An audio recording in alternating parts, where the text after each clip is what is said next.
Item Number SCP-049 Object Class Euclid Special Containment Procedures SCP-049 is contained within a standard secure humanoid containment cell in Research Sector 02 at Site-19. SCP-049 must be sedated before any attempts to transport it. During transport, SCP-049 must be secured within a Class 3 humanoid restriction harness, including a locking collar and extension restraints, and monitored by no fewer than 2 armed guards. While SCP-049 is generally cooperative with most Foundation personnel, outbursts or sudden changes in behavior are to be met with elevated force. Under no circumstances should any personnel come into direct contact with SCP-049 during these outbursts. In the event of SCP-049 becoming aggressive, the application of lavender has shown to produce a calming effect on the entity. Once calmed, SCP-049 generally becomes compliant and will return to containment with little resistance. In order to facilitate the ongoing containment of SCP-049, the entity is to be provided with the corpse of a recently deceased animal, typically a bovine or other large mammal, once every 2 weeks for study. Corpses that become instances of SCP-049-2 are to be removed from SCP-049's containment cell and incinerated. SCP-049 is no longer permitted to interact with human subjects, and requests for human subjects are to be denied. Description: SCP-049 is a humanoid entity roughly 1.9 meters in height, which bears the appearance of a medieval plague doctor. While SCP-049 may be wearing the thick robes and the ceramic mask indicative of that profession, the garments instead seem to have grown out of SCP-049's body over time, and are now nearly indistinguishable from whatever form is beneath them. X-rays indicate that despite this, SCP-049 does have a human skeletal structure beneath its outer layer. SCP-049 is capable of speech in a variety of languages, though it tends to prefer English or medieval French. While SCP-049 is generally cordial and cooperative with Foundation staff, it can be especially irritated or at times aggressive if it feels like it is in the presence of what it calls the pestilence.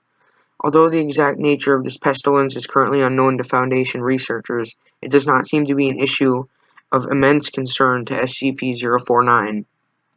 SCP-049 will become hostile with individuals it sees as being affected by the pestilence, often having to be restrained should it encounter such. If left unchecked, SCP-049 will generally attempt to kill any such individual. SCP-049 is capable of causing all biological functions of an organism to cease through direct skin contact. How this occurs is currently unknown, and autopsies of SCP-049's victims have invariably been inconclusive. SCP-049 has expressed frustration or remorse after these killings, indicating that they have done little to kill. The pestilence, though, will usually seek to then perform a crude surgery on the corpse, using the implements contained within a black doctor's bag it carries on its person at all times. While these surgeries are not always successful, they often result in the creation of instances of SCP-049-2. SCP-049-2 instances are reanimated corpses of those who have been operated on by SCP-049. These instances do not seem to retain any of their prior memories or mental functions, having only basic motor skills and response mechanisms. While these instances are generally inactive, moving very little and in general ambulatory fashion, they can become extremely aggressive if provoked, or if directed to by SCP-049. SCP-049-2 instances express active biological functions, though these are vastly different from currently understood human physiology. Despite these alterations, SCP-049 often remarks that the subject has been cured. Addendum 049.1 Discovery SCP-049 was discovered during the investigation of a series of unknown disappearances in the town of Montauban in southern France. During a raid on the local home, investigators found several instances of SCP-049-2, as well as SCP-049. While law enforcement personnel engaged the hostile 049-2 instances, SCP-049 was noted as watching the engagement and taking notes in its journal. After all of the 049-2 instances were dispatched, SCP-049 willingly entered Foundation custody. The following interview was conducted by Dr. Raymond Ham during the initial investigation. Alors, comment devrions-nous commencer une introduction? Is that French? Can we get a translator? The King's English. No need for translation, sir. I can speak it well enough. Good. My name is Dr. Raymond Ham, and I... A doctor. A like-minded individual, no doubt. Wherein is your speciality, sir? Cryptobiology. Why? A medical man, such as myself. Wonders abound. And here, I worried I had been abducted by common street thugs. This place, then, this is your laboratory. I had wondered, as clean as it is, and with such little trace of the pestilence here. The pestilence? What do you mean? The scourge. The great dying. Come now, you know what is it they call it? No matter. The pestilence, yes. It abounds outside these walls, you know. So many have succumbed, and many more will continue to, until such time as a perfect cure can be developed. Fortunately, I am very close. It is my duty in life to rid the world of it, you see. The cure to end all cures. When you say the great dying, are you talking about the bubonic plague? I don't know what that is. I see. Right, well, the entities our agents encountered at the house, they were dead when you encountered them, yes? You reanimated them. In a manner of speaking, you see things too simply, Doctor. Expand your horizons. Life and death, sickness and health. These are amateur terms for amateur physicians. There is only one ailment that exists in the world of men, and that is the pestilence, and nothing else. Make no mistake, they were very ill. All of them. You think you cured those people? Indeed. My cure is most effective. But the things we recovered were not human. Yes, well, it is not a perfect cure, but that will come with time, and further experimentation. I have spent a lifetime developing my methods, Dr. Ham, and will spend a lifetime more, if necessary. Now, we have wasted too much time. There is work to do. I will require a laboratory of my own, one where I can continue my research unimpeded. And assistance, of course, though I can provide those on my own. In time. Oh, I don't think our organization would be willing to... Nonsense. We are all men of science. Fetch your coat and show me to my quarters, Doctor. Our work begins now. Interviewer's note.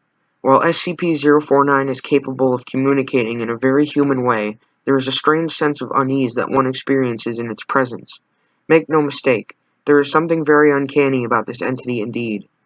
Additionally, we've confiscated that pointing stick that SCP-049 keeps waving around. Part of this was due to standard confiscation protocols for the possession of anomalies, in part because 049 really is a menace swinging it around like he does. The entity was displeased at first, but after we made some concessions in providing it with test subjects, which are, admittedly, for more benefit of our own research, it warmed up to the idea. Addendum 049.2 Observation Log.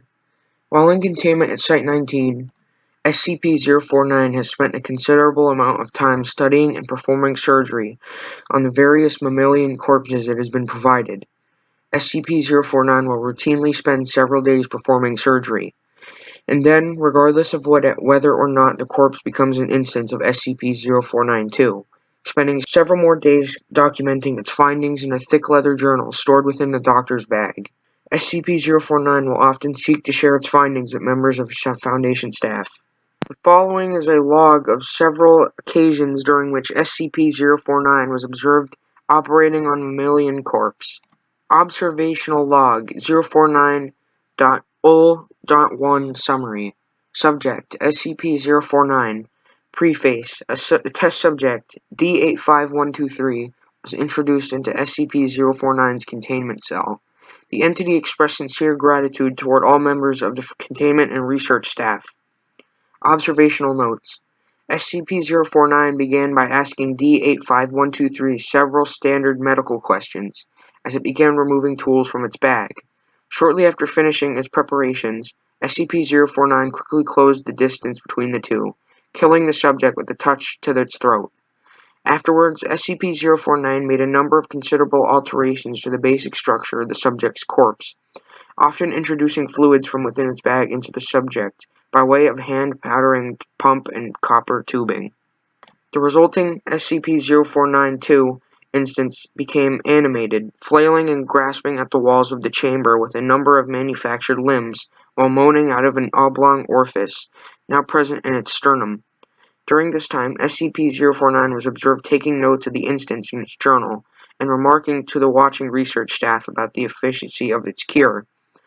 Security personnel entered the chamber to move SCP-049 back to containment, and were attacked by the instance. The security team dispatched 049-2 instance, and SCP-049 returned to containment with no resistance, stating that it was pleased with the results. Observational Log 049.0L.2 Summary. Subject SCP-049. Preface. SCP-049 was provided the corpse of a recently deceased goat. SCP-049 expressed gratitude at the provision. Observation Notes. SCP-049 operated on the goat corpse for several days, eventually resulting in an instance of SCP-049-2. SCP-049 expressed pleasure in this outcome, though admitted, the disease was still in its nascent stage, my veterinarian practice is rudimentary, but the patient responded well to the procedure. Observational Log 049.0L.3 Summary. Subject SCP-049. Preface. SCP-049 was provided the corpse of a recently deceased orangutan. SCP-049 expressed noted gratitude at the provision, due to the similarities between the orangutan and common human physiology. Observation Notes. SCP-049 spent several days operating on the orangutan. Reanimated it several times, however, SCP-049 appeared to be discontent with the results in its experiment, returning to the creature 3 times after its initial reanimation for additional work. After it was unable to reanimate the corpse a 5th time, SCP-049 turned the corpse over to Foundation staff for incineration, stating, "I have learned so much from this, though I fear my early optimism was misplaced. I hadn't yet come across such a stumbling block on my road to the cure. More subjects like this would do a great deal in advancing my research." Observational Log 049.0L.7 Full. Subject SCP-049. Preface. SCP-049 was provided the corpse of a recently deceased bovine. SCP-049 expressed mild annoyance at the provision, though accepted it nonetheless. Observation Notes. SCP-049 spent several days operating on the bovine corpse, breaking only to dine on a request dinner of thin crackers, salted pork, and hard cheese. Beginning first by embalming the corpse, SCP-049 was observed producing a number of long syringes from its bag, each containing a different dark viscous liquid. SCP-049 describes these fluids as essences of the humors, and elaborated by saying, "The pestilence may bring out a systemic imbalance. In such a case, before true healing can begin, one must find the humors in balance or the body will reject the cure." Over the next few days, SCP-049 spent a considerable amount of time adjusting the organs of the bovine corpse with a number of large metal instruments. After 8 days, SCP-049 was produced a lightning rod, which Dr. Ham exchanged for an electric cattle prod attached to an extension cord, and struck the corpse in several locations. This action seemingly had the effect of reanimating the bovine, which once again became ambulatory, despite the inversion of the head and reorientation of its limbs. We've watched you work for several weeks now, and honestly, I'm not sure I understand what you're doing. Could you describe your process in detail? Oh, goodness, no. The process is Most intensive. As I said to your assistant, the best instruction you will find about my methods are here in my journals, as I have kept exhaustive records of my work there. Oh, I see. Well, my concern, Doctor, is that we still don't understand what you're seeking to cure, or how it manifests, or how turning these creatures into quasi-living, mindless drones helps in that effort. You do not understand the pestilence, even after all this time. Doctor, it is an unspeakable horror, one that has shown its true face many times before, and will again. I find myself blessed with the wisdom and good senses needed to root it out and destroy it. But many, like yourself, cannot. It is a cruel judgment, I fear, to be at the mercy of a disease you cannot fully comprehend. That still doesn't answer my question. How's your cure any kind of cure at all? It is a cure. You may laugh at my efforts if you please, but do not besmirch the good name of scientific progress that has developed this great mercy. What you short-sightedly see here is a life better than any this creature could have hoped for. Stricken as it was with the pestilence, this creature is now clean, unable to spread the pestilence, and free from the terror it would have experienced otherwise. This is hardly a creature at all, Doctor. It's not even... Do not jape with me, sir. You and your colleagues are like so many others, unable to look past minor setbacks to see the salvation taking place before your very eyes. Do you wait to remove rotten timbers until the whole collapses on top of you? No. You find them and you pull them out and replace them with those untouched by rot. And most of all, you do not simply mock the structure because it now looks different to you. It is strong. It is free of disease. I'm sorry. Didn't mean to agitate you. I'm just trying to understand. Yes. Well, do mind your words in the future, Doctor. I am a professional, but even professionals may feel the bite of pride in dealing with criticism of their masterpiece. I will forgive this as an act of good faith between colleagues. Is there anything else I can help you with? No, that will be all. Another test subject on the usual schedule. You know my preference of subjects with more human anatomies. Addendum 049.3 4/16/2017 Incident. Starting shortly after SCP-049's initial containment, Dr. Ham conducted a number of interviews with the subject regarding its anomalous properties, and over time began to note its displeasure with its subjects in SCP-049-2 instances. This continued for a period of several months, during which SCP-049 never exhibited any aggressive behaviors. On April 16, 2017, as Dr. Ham was entering SCP-049's test chamber to conduct another routine interview, the entity began to grow anxious and asked Dr. Ham if he was feeling well. Following protocol, Dr. Ham reminded SCP-049 that the interview was required, after which the entity became hostile and attacked Dr. Ham, killing him. Due to a lapse in security protocol, and because Dr. Ham did not activate the in-chamber emergency system, Dr. Ham's corpse was not discovered until 3 hours later, by which point SCP-049 had converted it into an instance of SCP-049-2. In the aftermath of this incident, SCP-049 was interviewed by Dr. Theron Sherman.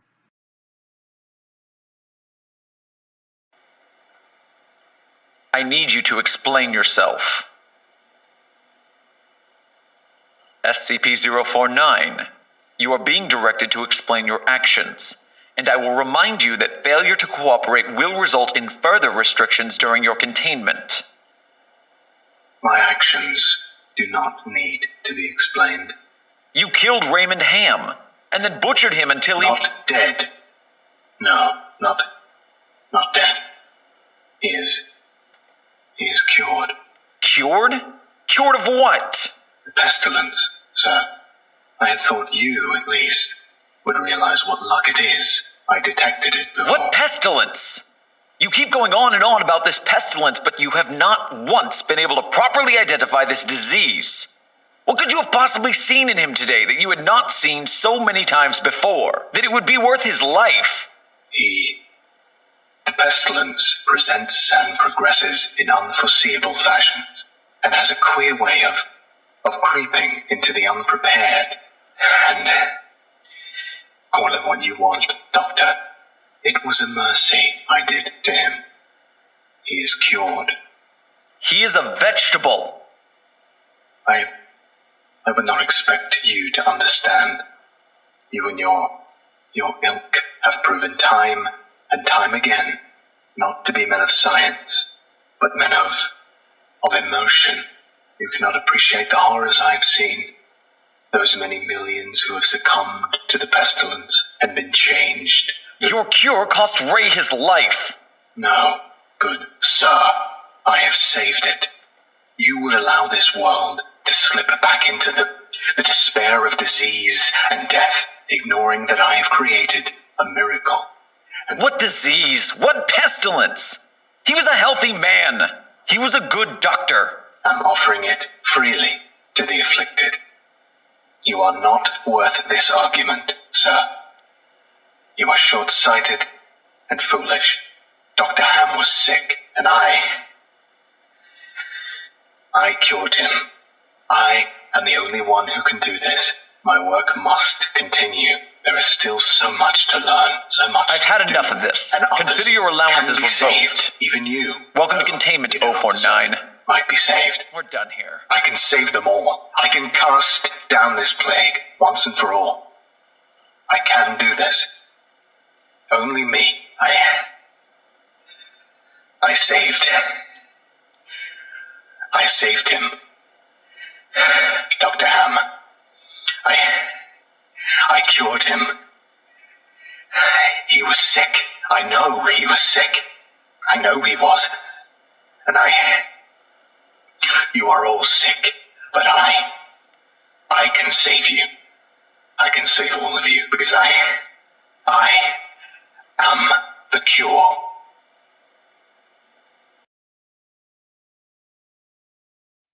Addendum 049.4 Post-Incident Report Interview. The following interview is an excerpt from the 4/16/17/049 Incident Report. The interview was conducted by Dr. Elijah Itkin and took place 3 weeks after the start of initial investigation.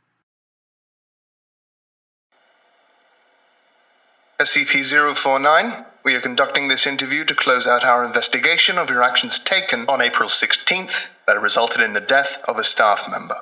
Do you have any comments to make? Only that I look forward to the day when you will allow me to resume my work. I have spent the last few weeks compiling my notes and constructing a new theory for how the pestilence was able to infect someone in such an insidious manner that I nearly couldn't detect it. Have you experienced any remorse for your actions? For the death of Dr. Ham? Ah, yes. Well, the death of a colleague is always regrettable. But in the face of the pestilence, we must be swift, Doctor, and act without hesitation. Dr. Sherman noted in his report that you seemed to be mournful during your initial interview. Mourn? Perhaps. I had not thought that. It is lamentable that a fellow doctor became infected, but the work continues. Regrettable as it was, Dr. Ham's death provided important insight. Living human subjects are the only way to proceed forward, I am decided.